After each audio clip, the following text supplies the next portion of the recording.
Good day. I'm Ramesh Mariappan, your iLecture tutor for the subject CBCT 2203, Basic Concepts of Information Technology. Today, we are going to learn about Central Processing Unit and binary code. Let us look at what we are going to accomplish by the end of this session. By the end of this session, you should be able to explain about CPU and its components and interpret about binary codes. Dear learners, in this session, we will discuss the most important component of the computer hardware, which is the Central Processing Unit, or CPU. The CPU is the center of all activities responsible for changing raw data into the required information inside the computer. It is a collection of complex electrical circuits containing thousands or even millions of transistors, which are placed or installed over an integrated circuit. The integrated circuit is also called the chip or microchip because all the transistors are designed or placed on a very small silicon chip. The CPU can be present in various forms and is placed on the motherboard or system board. As mentioned earlier, the job of a CPU is to execute the stored software instructions turning data into information. These instructions are executed in machine language. As shown on the slide, the CPU receives data where it may store the data received or convert it to information. This is all made possible in the CPU by three components of CPU, which are the control unit, the arithmetic logic unit or ALU, and memory. Let us look at these components one by one. The first component, the control unit. The control unit of the processor can be compared with the human brain. It informs the entire computer on how to execute program instructions. So what can a control unit do?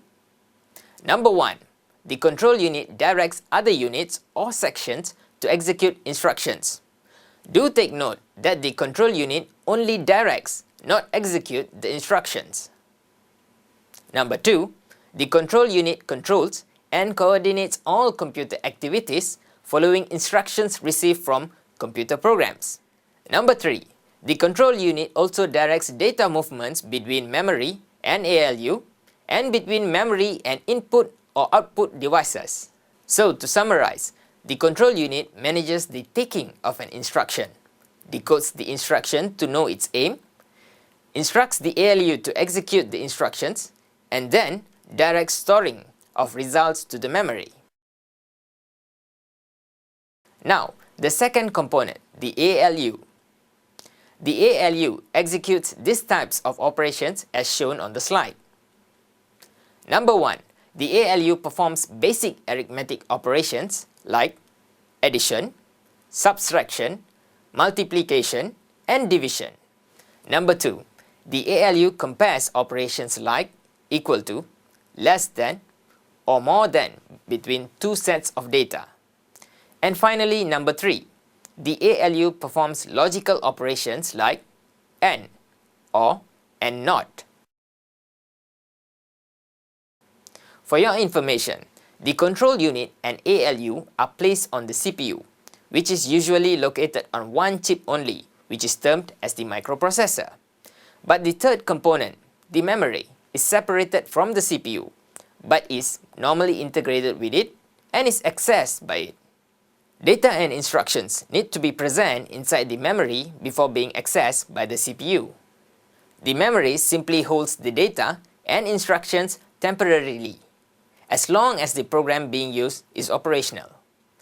In general, the storage space for the memory can be used for storing the operation system and other system software programs that act as interfaces between hardware and application programs and controlling computer resources. The memory can be used for storing application programs like word processors, spreadsheets, and databases. The memory also is used for storing data temporarily, such as data received from input devices or secondary storage, to be processed, and the same goes to the data that needs to be sent to output devices or secondary storage after processing. There are three types of memory chips: However, for this session, we will just cover two of them, which are the random access memory or RAM and read-only memory or ROM. The RAM stores the programs and data being processed by the CPU. It is a temporary storage because as soon as the electrical switch is turned off, all that has been saved inside the RAM will be lost. However, there is a new type of RAM that can store programs and data permanently. The flash RAM or flash memory chip can store data even when there is an electrical failure. The capability or content of the RAM is measured in bytes such as kilobytes, megabytes, and so on. Meanwhile, the ROM chip contains a program that is loaded in the factory. The ROM chip does not evaporate and cannot be changed by users. Read-only in the ROM means that the CPU can read or access the program written inside the ROM chip. Computers cannot write or code or change any data or instructions inside the ROM.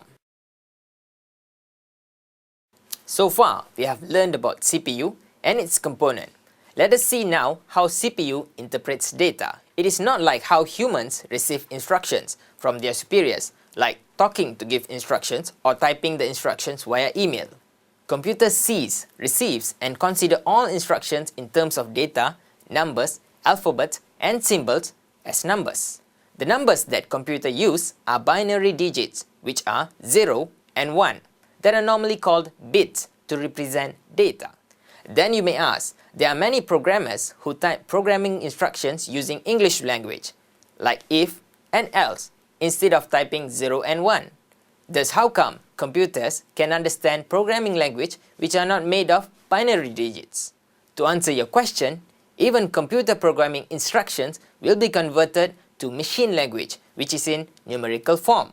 The numbering systems used by computers are the binary numbers, octal numbers, and hexadecimal numbers, which are shown on the slide. Now, decimal numbers are normal numbers. If these numbers such as 1, 2, and 5 are converted to binary, octal, and hexadecimal numbers, it will look like this.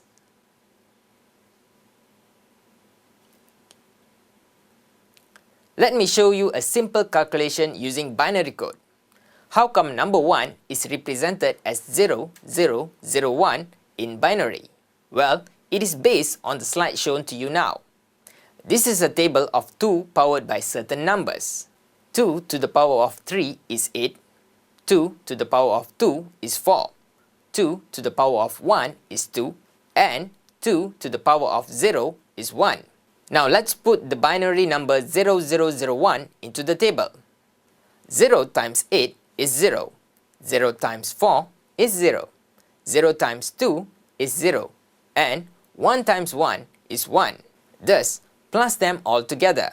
0 plus 0 plus 0 and plus 1, you will get 1.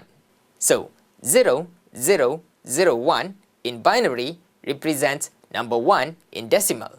You may try the same for other decimal numbers. Dear learners, that's all for this session. In this session, we have covered about CPU and its components and also learned about binary codes. Thank you and all the best.